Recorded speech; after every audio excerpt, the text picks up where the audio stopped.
Queen's park विखे एक news conference विच Ontario के premiere Doug Ford ने 1 मार्च ਨੂੰ वैक्सीन पासपोर्ट प्रणाली ਨੂੰ खत्म ਕਰਨ ਸਮੇਤ कई सूबई कोविड-19 ਜਨਤਕ ਸਿਹਤ ਉਪਾਵਾਂ ਨੂੰ ਸੌਖਾ ਕਰਨ ਲਈ ਸਮਾਂ ਸੀਮਾ ਦੀ ਘੋਸ਼ਣਾ ਕੀਤੀ। ਇਸ ਕਾਨਫਰੰਸ ਦੌਰਾਨ ਉਹਨਾਂ ओंटारियो ਵਾਸੀਆਂ ਦੀ ਵੀ ਸ਼ਲਾਘਾ ਕੀਤੀ ਜਿਨ੍ਹਾਂ ਇਸ ਔਖੇ ਸਮੇਂ ਵਿੱਚ ਸਰਕਾਰ ਦਾ ਸਹਿਯੋਗ ਦਿੱਤਾ। ਇਸ ਮੌਕੇ ओंटारियो ਦੇ ਚੀਫ ਮੈਡੀਕਲ ਅਫਸਰ ਡਾਕਟਰ ਕਿਰਨ ਮੂਰ ਵੀ ਉਹਨਾਂ ਨਾਲ ਮੌਜੂਦ ਸਨ।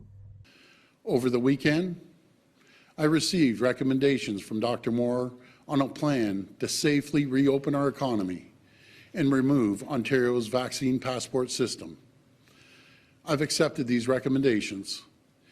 And so today I can announce that beginning on February 17th, we will remove all capacity limits except for sporting events, concert venues, and theatres, which will be capped at 50%. Some higher risk settings will also be capped at 25%. Social gathering limits will increase to 25 people indoors and 100 people outdoors. Organized public events will increase to 50 people indoors with no limits outdoors. Effective March the 1st, we intend to eliminate capacity limits in all indoor public settings.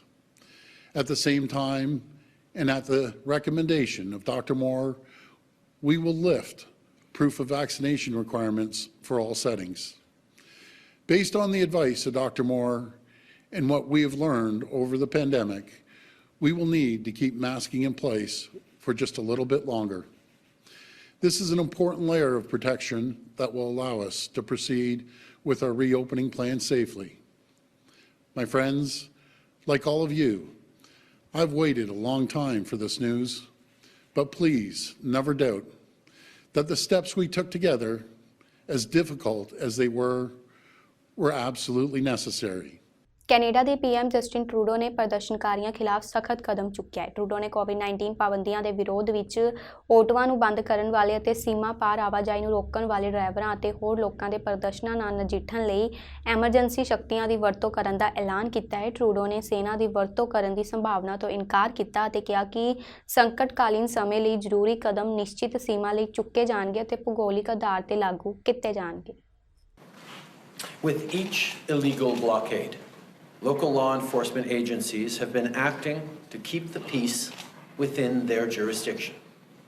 Despite their best efforts, it is now clear that there are serious challenges to law enforcement's ability to effectively enforce the law. On Friday, Ontario invoked a state of emergency to respond to the blockades. This was the responsible and necessary thing to do. Today, to continue building on these efforts, the federal government is ready to use more tools at its disposal to get the situation fully under control.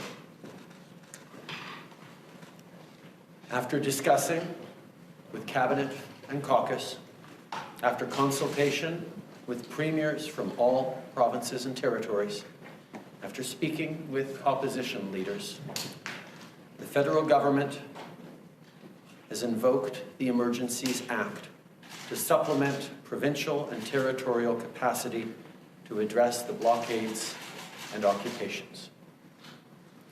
I want to be very clear. The scope of these measures will be time-limited, geographically targeted, as well as reasonable and proportionate to the threats they are meant to address. The Emergencies Act will be used to strengthen and support law enforcement agencies at all levels across the country. ਐਤਵਾਰ ਰਾਤ ਨੂੰ ਇੱਕ farm tractor ਅਤੇ ਇੱਕ semi truck ਵੱਲੋਂ police ਵਾਹਨ ਨੂੰ ਟੱਕਰ ਮਾਰਨ ਦੀ ਕੋਸ਼ਿਸ਼ ਕੀਤੀ ਗਈ ਪਰ ਵਾਹਨ ਵਿੱਚ ਮੌਜੂਦ ਅਧਿਕਾਰੀ ਨੇ ਸਥਿਤੀ ਨੂੰ ਸੰਭਾਲਦੇ ਹੋਏ ਆਪਣਾ ਬਚਾਅ ਕੀਤਾ। ਇਸ ਘਟਨਾ ਤੋਂ ਬਾਅਦ ਅਲਬਰਟਾ ਆਰਸੀਐਮਪੀ ਦਾ ਕਹਿਣਾ ਹੈ ਕਿ ਉਹਨਾਂ ਵੱਲੋਂ ਸ਼ੱਕੀ ਵਿਅਕਤੀ ਦੀ ਭਾਲ ਕੀਤੀ ਜਾ ਰਹੀ ਹੈ। ਪੁਲਿਸ ਨੇ ਜਾਣਕਾਰੀ ਦਿੱਤੀ ਕਿ ਟਰੈਕਟਰ ਦੇ ਡਰਾਈਵਰ ਦੀ ਪਹਿਚਾਣ ਹੋ ਗਈ ਹੈ ਤੇ ਪੁਲਿਸ ਉਸ ਨੂੰ ਲੱਭਣ ਲਈ ਕੰਮ ਕਰ ਰਹੀ ਹੈ ਤਾਂ ਜੋ ਉਸ ਨੂੰ ਹਿਰਾਸਤ ਵਿੱਚ ਲਿਆ ਜਾ ਸਕੇ। Last night we had a vehicle that we had checkpoints, and one particular checkpoint, tractor from a farm implement, a very large with a scoop in the front, came at one of our members in a vehicle, and they had to avoid him, and then ended up with a tractor trailer semi that was involved in a coordinated effort, and it was in an attempt to push or ram our police vehicle. From there, the occupants of the two vehicles ran and ended up going into an area where the protesters were located. We were able to identify one of the males that were driving one of the vehicles, and our investigation is continuing. We know who that person is, and we will release information upon that person's arrest. Our members have been up here, and in general, we haven't had many incidents involving violence, but unfortunately, an investigation started after a period of time when the initial protesters arrived. Shortly thereafter, we began to receive imminent information of potential threats.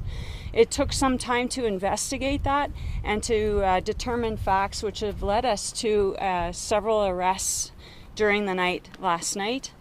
These arrests and this investigation is continuing. We have since made another arrest involving this. The escalation of violence towards the members, including having someone break one of our checkpoints this afternoon and just about hit one of our members on the road. Dope test ਵਿੱਚ ਰੂਸੀ teenager ਕਾਮਿਲਾ ਵਾਲੀਏਵਾ ਦੇ ਅਸਫਲ ਰਹਿਣ ਤੋਂ ਬਾਅਦ world anti doping agency ਦੇ ਪ੍ਰਧਾਨ ਰੂਸੀ ਅਧਿਕਾਰੀਆਂ ਤੇ ਦੇਸ਼ ਵਿੱਚ ਡੋਪਿੰਗ ਕਲਚਰ ਨੂੰ ਬਦਲਣ ਲਈ ਦਬਾਅ ਪਾ ਰਹੇ ਹਨ। ਉਹਨਾਂ ਕਿਹਾ ਕਿ ਬੱਚਿਆਂ ਦੀ ਡੋਪਿੰਗ ਇੱਕ ਬਹੁਤ ਹੀ ਗਲਤ ਕਦਮ ਹੈ ਅਤੇ ਸੁਝਾਅ ਦਿੱਤਾ ਕਿ ਨਾਬਾਲਗਾਂ ਨੂੰ ਕਾਰਗੁਜ਼ਾਰੀ ਵਧਾਉਣ ਵਾਲੀਆਂ ਦਵਾਈਆਂ ਪ੍ਰਦਾਨ ਕਰਨ ਵਾਲੇ ਬਾਲਗਾਂ ਨੂੰ ਉਮਰ ਭਰ ਲਈ ਓਲੰਪਿਕ ਵਰਗੇ ਖੇਡ ਸਮਾਗਮਾਂ ਤੋਂ ਪਾਬੰਦੀ ਲਗਾਈ ਜਾਣੀ ਚਾਹੀਦੀ ਹੈ ਅਤੇ ਇੱਥੋਂ ਤੱਕ ਕਿ ਜੇਲ੍ਹ ਵੀ ਭੇਜਿਆ ਜਾਣਾ ਚਾਹੀਦਾ ਹੈ। Well, let me start off saying that, and this is my opinion, that the doping of children is evil and unforgivable, you know, and the doctors, coaches, or other support personnel who are found to have provided performance enhancing drugs to minors should be banned for life. And personally, I also think that they should be in prison. So some countries of the world already criminalized the doping of children by the entourage. In this case, so our intelligence and investigations will also look into that. We'll make sure that proper investigations is carried out. And of course, what is very important, it's extremely important for us, that the culture in Russia must be changed in terms of entourage. So it doesn't seem to change. We still have the old generation of coaches and doctors who are working with the minors, with the athletes. So it is our strong demand to the Russian authorities to change this situation, and it will be our strong demand to the Russian Ministry of Sport to change this situation, to try to change this situation. Well, first of all, I have to say that I'm very disappointed by the ruling of the CAS panel. It is a matter of concern that the panel decided not to apply the terms of the World Anti-Doping Code, and from our perspective, this is another very controversial ruling. And let me say that the code doesn't allow for specific exemptions to be made in relation to the mandatory provisional suspension for protected persons, so including minors. So, and this is it is the second time WADA has been left disappointed and confused about the CAS decision related to Russia. ਸੂਬੇ ਵਿੱਚ ਸਭ ਤੋਂ ਪਹਿਲਾਂ ਗੈਰ ਮੁਨਾਫਾ ਸੰਸਥਾਵਾਂ ਨੂੰ ਸਮਰਪਿਤ ਹਫ਼ਤਾ 14 ਫਰਵਰੀ ਤੋਂ ਲੈ ਕੇ 20 ਫਰਵਰੀ ਤੱਕ ਮਨਾਇਆ ਜਾ ਰਿਹਾ ਹੈ। ਐਮਪੀਪੀ ਡੇਜ਼ੀ ਵਾਈ ਵੱਲੋਂ ਜਾਰੀ ਬਿਆਨ ਮੁਤਾਬਕ ਗੈਰ ਲਾਭਕਾਰੀ ਸੰਸਥਾਵਾਂ ਦੇ ਸਟਾਫ ਨੂੰ ਬਹੁਤੀ ਮਾਨਤਾ ਨਹੀਂ ਮਿਲਦੀ। ਇਸ ਵਿੱਚ ਬਦਲਾਅ ਲਿਆਉਣ ਲਈ ਬਿੱਲ 9 ਲਿਆਂਦਾ ਗਿਆ, ਜੋ ਕਿ ਬਣਦੀਆਂ ਪ੍ਰਕਿਰਿਆਵਾਂ ਪਾਰ ਕਰਕੇ ਮਾਨਤਾ ਹਾਸਿਲ ਕਰ ਗਿਆ। ये हमारे जो फाउंडेशन है वो हमने 2006 में शुरू की थी, और शुरू की थी, द फर्स्ट ट्रैक ये था कि giving awards to people in the non-profit sector, staff in the non-profit sector across Canada in partnership with United Ways for extraordinary performance, because कोई award और नहीं थे उस वक्त staff के लिए. So अभी तक हमने 1500 professionals को awards दिए हैं all across Canada. फिर कुछ साल पहले senate committee on the charitable sector form हुई. उन्होंने मेरे को इनवाइट किया सेंटर रत्ना उम्मीदवार ने कि come and give a presentation. तो वहां मैंने उनको बोला कि देखो टाइम है, हर एक इंडस्ट्री में अवार्ड्स होते हैं पर हमारे इस इंडस्ट्री में कोई नहीं है. We have to have some recognition. Last अगस्त शुरू किया था और मेरे पार्टनर्स थे United Way Greater Toronto and Ontario Non-Profit Network. And MPP Daisy Y was leading the bill in the Ontario Parliament. Under the rules, it has to be an MPP, not a cabinet minister, but an MPP, a backbencher who leads this private member's bill. So we started in February of 2021, and then it has to go through 3 readings. It passed 2 readings by May of 2021, and it was scheduled for 3rd reading in the fall. Then the parliament was prorogued because of COVID.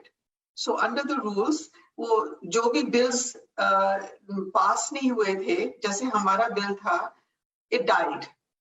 So in October, MPP Daisy Y had to start all over again.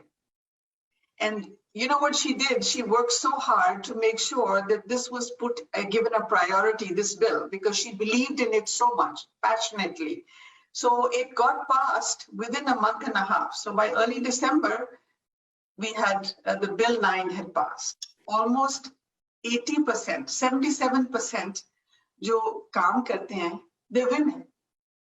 And the majority of those are racialized women from our community and from the Black community and from Hispanic, all diverse communities. And they work from their heart.